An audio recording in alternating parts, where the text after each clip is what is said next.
재밌는 이야기인데요. 생각의 틀을 깨뜨리는 창의력 수수께끼입니다. 그러니까 식인종 시리즈입니다.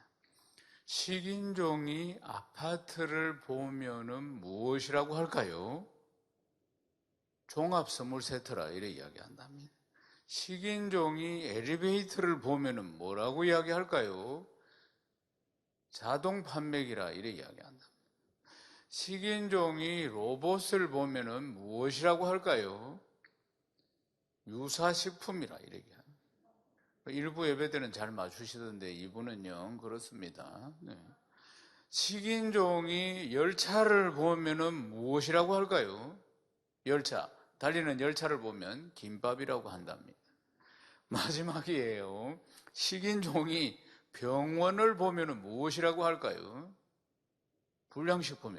불량식품이라고.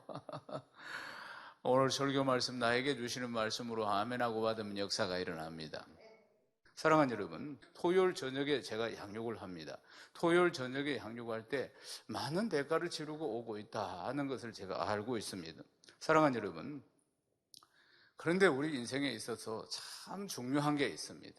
너무너무 중요한 게 있는데 우리 인생은 마치 구멍이 난 배를 타고 가고 있다고 볼 수 있습니다. 구멍이 난 배를 타고 가고 있는 게 우리 인생이라는 것이에요. 그러니까 구멍이 난 배를 타고 가면은 끝내는 자초하거나 파산하겠죠. 사랑하는 여러분, 그래서 인생은 원래 구멍이 난 배를 타고 항해를 하는 게 인생인데 이 구멍을 메우기 위해서 그러니까 열심히 일을 하고 전략을 하고 돈을 모으고 또 좋은 학벌을 가지고 더 좋은 직장을 얻기 위해서 몸부림치고 그리고 더 좋은 자녀들을 더 좋게 양육하기 위해서도 애쓰고 힘쓰고 그렇게 열심히 살아가는 이 모든 것들이 다 이 구멍난 배를 메우는 과정인 것입니다. 구멍난 배를 메우는 것이. 그러나 인생이라는 것은 어떤 것들로 인생의 노력으로 이 구멍난 배 구멍을 메울 수 없는 것입니다. 어떻게 해야 됩니까? 이 배를 갈아타야 됩니다. 절대로 이런 것으로 내 인생의 구멍난 배를 이걸 보수할 수가 없다 그 말입니다. 결국은 배를 수리하다가 내 인생 구멍난 배를 수리하다가 그냥 세월만 낭비하고 나중에는 파산하는 것입니다. 사랑하는 여러분, 하루라도 속히 배를 갈아타야 됩니다.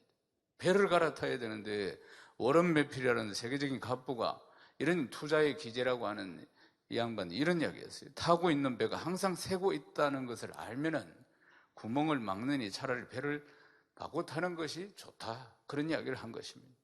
사랑하는 여러분, 우리가 지금 민수기 말씀을 보고 있습니다.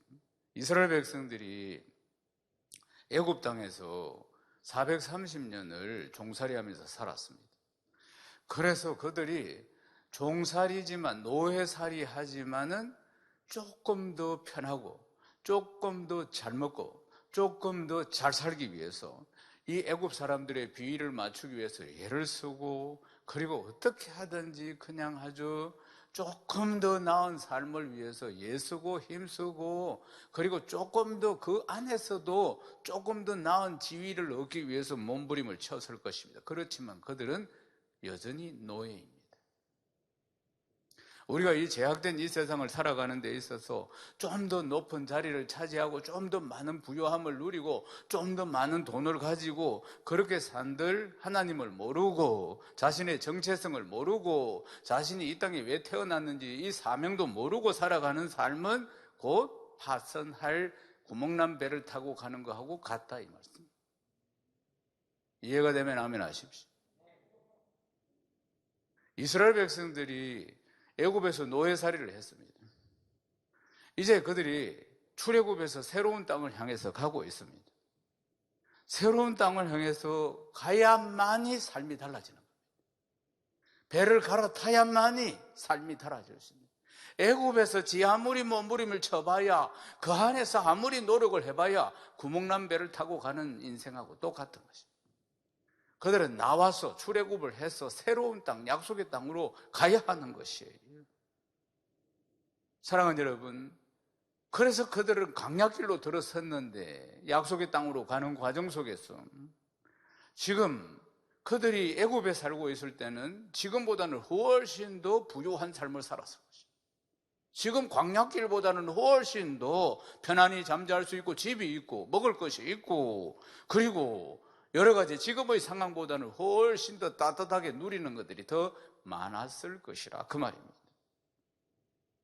사랑하는 여러분, 그러나 그들이 이런 것들을 포기하지 않으면, 포기하고 출애굽하지 않으면, 사랑하는 여러분, 우리가 세상에서 출애굽, 세상을 탈출하지 않으면, 세상의 육신의 정욕과 안목의 정욕과 이 세상의 자랑을 탈출하지 않으면 배를 갈아탈 수 없는 것입니다. 예를 들면 양육을 받는 목적과 이유가 뭐냐? 배를 갈아타는 것입니다. 사랑하는 여러분, 토요일 저녁에 양육이 있는데 제가 하는 시간이 그렇습니다. 이 시간이 다른 것들을 다 포기하고 양육을 받는 것은 그 이상의 최고의 가치가 있는 것입니다. 아멘이십니까? 양육을 통해서 세상적인 가치관에서 하나님 나라 가치관으로 바뀌는 것입니다. 진짜 구원의 방주를 타는 것과 동일한 거죠. 놀라운 역사가 일어나는 것입니다. 사랑하는 여러분, 가장 지혜로운 선택이고 하늘의 소망을 품은 새로운 사람으로 다시 한번 거듭날 수 있는 기회가 바로 양육이라는 것입니다. 이 양육이라는 과정이 결국은 새로운 배를 타고 가는, 구원의 방주를 타고 가는 과정이라는 사실입니다. 2019년도 가을에 우리 성도들이 한 70여 명 저와 함께 성지순례를 한 열흘 정도 다녀왔습니다. 요르단 광야에 섰을 때 우리가 다 버스 2대에서 내려서 광야를 이렇게 보고 있을 때 어떤 성도님 이런 이야기하는 거, 아이고 나는 여기서 1시간도 더 못 있겠어. 어떻게 여기를 40년이나 이스라엘 백성들이 걸어갔을까? 그렇습니다. 우리는 현대 문명 속에 살아가면서 에어컨 없으면 여름 못 살죠. 그런데 차는 에어컨이 잘 나오잖아요. 그 차에서 내려서 그 후덥지근한 9월의 날씨에 그 광야에 서 있다라 1시간도 못 서 있겠다. 그런데 그들은 40년을 걸어갔다는 사실 아니겠습니까? 사랑하는 여러분, 하나님께서 왜 40년을 돌리셨을까요? 의도적으로 40년을 뺑뺑뺑뺑 돌리셨다 그 말입니다.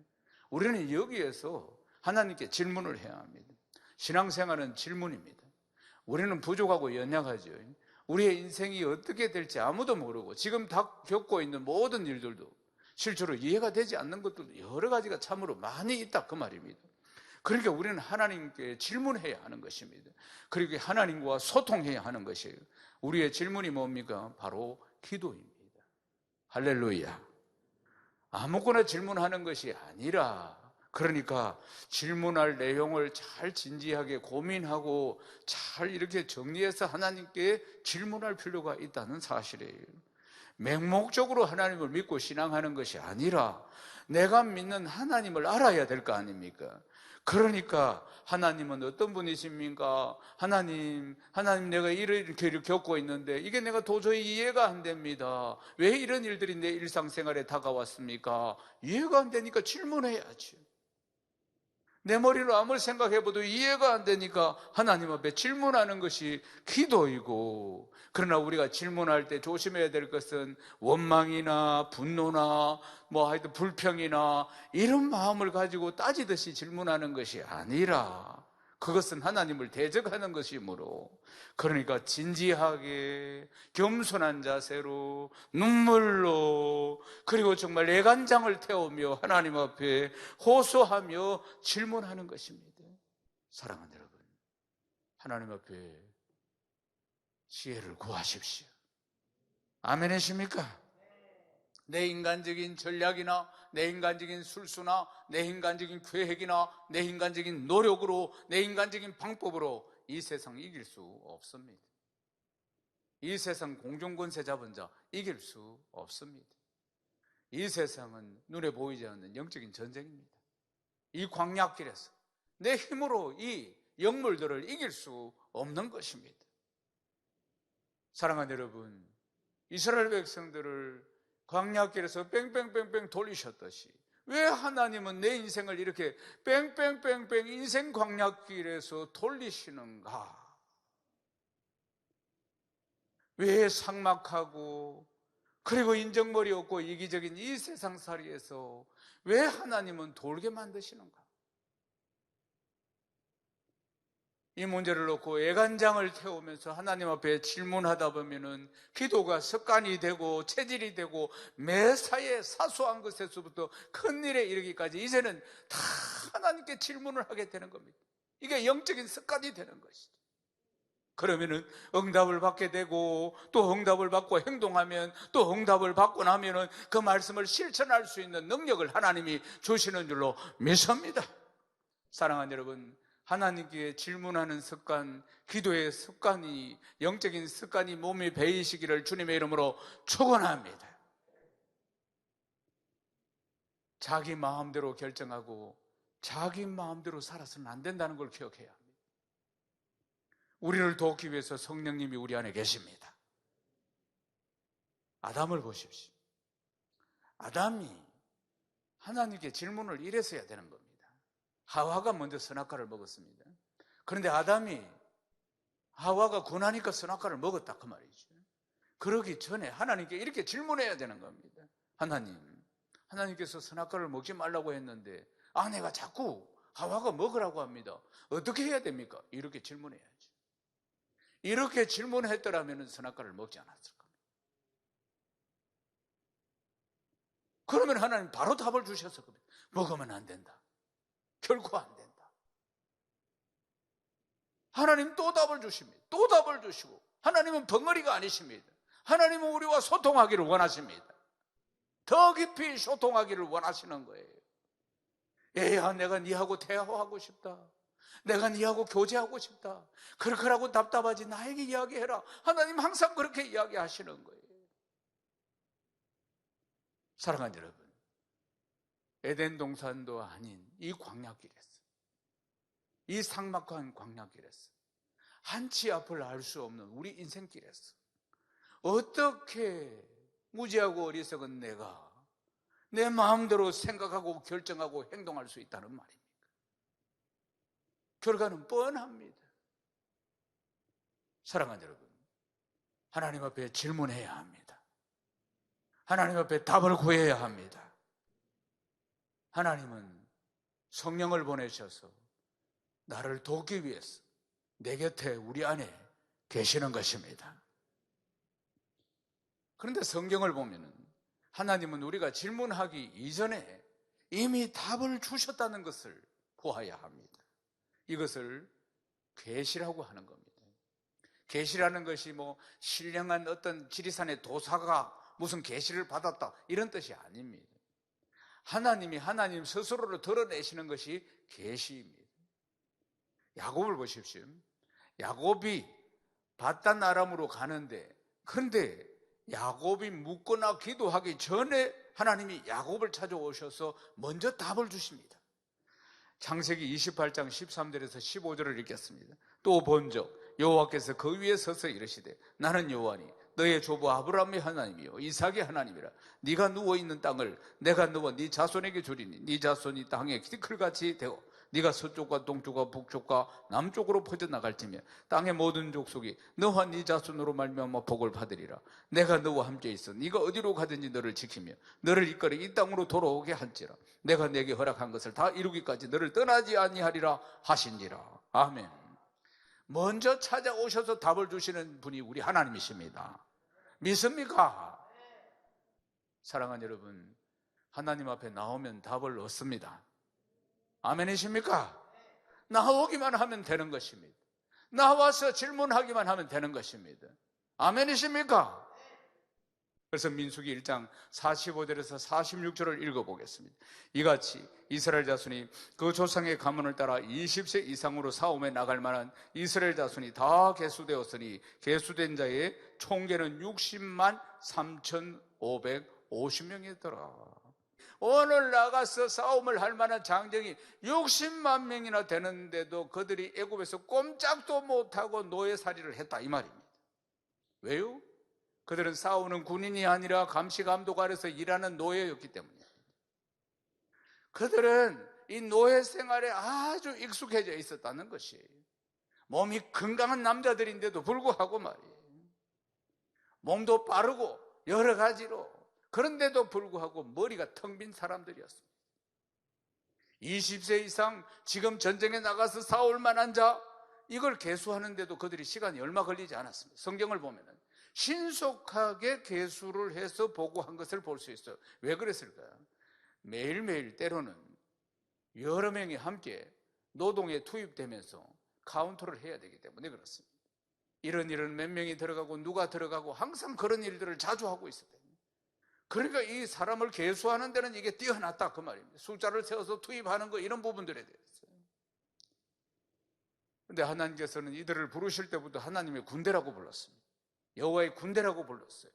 출애굽기 12장 41절을 읽겠습니다. 430년이 끝나는 그날에 여호와의 군대가 다 애굽 땅에서 나왔은저. 그러니까 이스라엘 백성들 하나님이 부르실 때부터 430년이 끝나는 그날에 여호와의 군대가, 이 이스라엘 백성들, 애굽의 노예들을 여호와의 군대다, 이렇게 하나님이 부르셨다 그 말이에요. 사랑하는 여러분, 이들에게 가장 큰 문제가 뭐였습니까? 이들이 어떤 사람이었습니까? 하나님의 지혜라고는 찾아볼 수 없는 사람, 생각이 없는 사람들, 지혜가 없는 사람들, 하나님 앞에 질문하지 않는 사람들,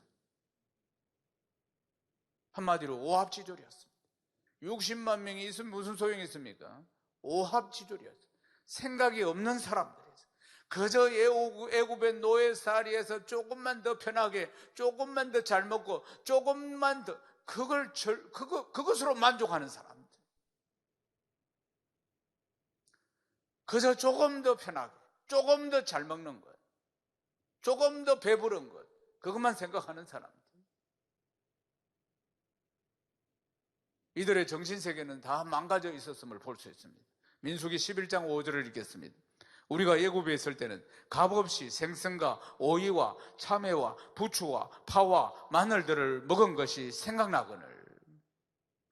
우리가 애굽에 있을 때는, 지금 광야길에서는 이제 애굽에서 먹었던 것들이 막 생각나는 거예요. 응? 그러니까 생선 발라 먹은 거, 오이, 광야길에 모기 타니까 오이 얼마나 시원합니까? 참외, 부추, 파, 마늘 이런 거 먹은 게 막 생각납니다. 광야길에서. 그런데 뭐라고요? 애굽에 있을 때 값없이 먹었다고 하잖아요. 이런 것들을 값없이, 어떻게 그들이 값없이 먹었습니까? 노예로 살면서 죽을 힘을 다해서 노동의 대가로 받은 것들입니다. 어떻게 값없이, 그러니까 생각이 없는 사람들입니다. 죽을 힘을 다해서 노동을 하고 그 대가로 먹을 걸 받은 거 아니겠습니까? 그러면서 채찍도 함께 맞고, 값없이 공짜로 먹은 게 아닙니다. 그렇게 생각이 없는 사람들. 사랑하는 여러분, 이들이 애굽 땅에서 이제 광야로 공간적인 이동을 했지만은, 그러나 그들의 생각은, 그들의 마음은 여전히 애굽에 머물고 있었다는 사실입니다.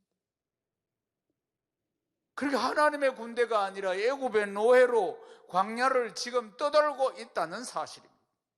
애굽에 대한 향수로 그저 그래도 우리가 그 시절이 더 좋았다고 생각하는 자들이. 그래서 하나님은 하나님의 백성들을 하나님의 군사로 만들어 가시는 계획들이 40년이 걸린 겁니다. 그들 뼛속까지 스며들어 있는 이 노예의 근성을 빼내고 하나님의 백성을 만드는 작업들이 있어요. 진짜 싸움에 나갈 사람들로부터 사람으로 만들어 가기 위한 과정들, 거기서 가장 중요한 것은 생각이 바뀌는 것이었어요. 생각이 어떻게 해서 바뀔 수 있으면 하나님의 말씀이 내면을 채워야 하는 거예요. 하나님께 질문하고 하나님께 답을 듣는 그런 체질로, 하나님과 소통하는 체질로, 기도하는 체질로 바뀌어야죠. 그래야만 이 영적 전쟁을 치를 수가 있는 것입니다. 그래서 하나님은 이 체질을 바꾸어 가시는 과정이 광야길을 가게 한 것입니다. 민수기 1장에 보면은 이스라엘 백성들이 민수기 1장에 마치 이 백성들이 군사 훈련을 갖는 모습 같습니다. 아주 군사 체제처럼 조직 체제를 만들고 군대 편성하는 것처럼 진영을 만들고 깃발을 세우고 마치 군대들이 훈련받는 이미지를 이 민수기 1장에 보면은 볼 수가 있습니다. 사랑하는 여러분, 과연 이들이 변화될 수 있을까요? 하나님의 군대들로, 하나님의 백성으로. 출애굽 후에 정말 미스터리 중에 미스터리가 뭔지 아십니까? 하나님께서 10가지 재앙을 내리는 것을 이 백성들이 애굽에서 보았습니다. 그들의 눈으로 똑똑히 보았어요. 메뚜기 때가 와서 곡식을 다 먹고 나일강이 피바다가 되고, 그리고 마지막에는 장자가 처음 낳은 생명이 있는 건 다 하나님이 죽이시는 것, 그들을 다 또 살리시는 것, 6월절 어린 양의 피를 바른 이스라엘 백성들을 살리시는 것 다 봤습니다. 그래서 출애굽을 합니다.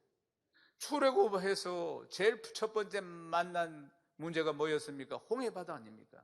하나님이 쭉 가르시고 그들을 딱 건너가게 하신 뒤에 추격해온 애국 군대를 다 수장시키는 장면 보았습니다. 광야길 들어섰을 때 하나님 어떻게 먹이시고 입히셨습니까? 그들이 노동했습니까? 농사지었습니까? 아닙니다. 낮에는 구름 기둥으로 자기라는 태양을 가려주고, 밤에는 그리고 불기둥으로 따뜻하게 덮어주시고, 그리고 만나를 주시고 메추라기를 주시고 반석을 깨뜨려서 생수를 먹이시고, 이렇게 그들이 살아왔는데도 불구하고 매일매일 기적 속에서 살아가지. 매일매일 기적 속에서 말이에요. 그들이 40년 동안 빨래 한 번 한 적이 없습니다. 세탁 한 번 한 적이 없어요. 일어나면 깨끗하고 일어나면 깨끗하고 일어나면 깨끗하고. 그랬는데도 불구하고 지금 하나님의 임재 속에서 눈만 뜨면 구름 기둥이 있고 눈만 뜨면 불기둥이 있고 지금 만나를 주시고 메추라기를 주시고 이런 기적 속에서 살아가는데도 불구하고 조금만 힘들면 늘 여전히 하나님을 원망하고 불평하면서 하나님을 불신하고 하나님을 대적했다는 것이 참으로 미스터리 중에 미스터리입니다. 성경은 이렇게 말씀합니다. 고린도전서 10장 5절에서 6절 말씀 읽겠습니다. 그러나 그들의 다수를 하나님이 기뻐하지 아니하셨으므로 그들이 광야에서 멸망을 받았느냐. 이러한 일은 우리의 본보기가 되어 우리로 하여금 그들이 악을 절교한 것 같이 절교하는 자가 되지 않게 하려 함이니. 아멘. 참으로 지혜가 없는 사람들입니다. 얼마나 미련한 백성입니다. 하나님과의 관계를 위해서 하나님 앞에 눈물로 질문하고 애간장을 거리면서 질문해서 하나님께 기도하는 삶이 아니고 오로지 육신의 정욕과 안목의 정욕과 이 세상의 자랑만 탐하는 그런 인생을 살았다.